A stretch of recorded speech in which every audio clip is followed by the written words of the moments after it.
Hello bachcho, let's look at the question. So the question says figure 15E1 shows a wave pulse at t equal to 0. The pulse moves to the right with the speed of 10 centimeter per second. So let's write down the speed. Speed is 10 centimeter per second.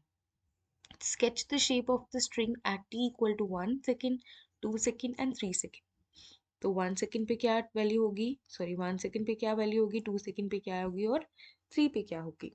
सबसे पहले हम अगर देखें, this is actually 5, this is 10, this is 15, this is 25, this is 35 and this is 45. तो अब हमारे पास क्या निकालना है, हमें हमें पोजीशन निकालनी, दैट मीन्स हमें डिस्टेंस निकालना है. तो टी जब टी इक्वल्स टू 1 सेकेंड होगा तब हमारे पास एस की वैल्यू आ जाएगी V times T, right. V तो हमारे पास 10 को पता है, हमें 10 times 1 will be 10 centimetre. So this will be over hair.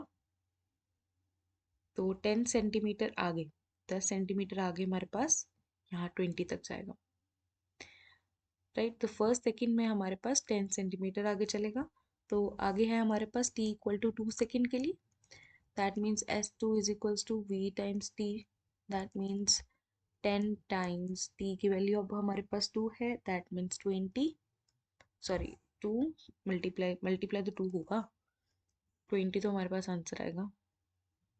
सो आ गया यहाँ पर 20 सेंटीमीटर, राइट. अब 20 सेंटीमीटर अब होगा तो दिस विल बी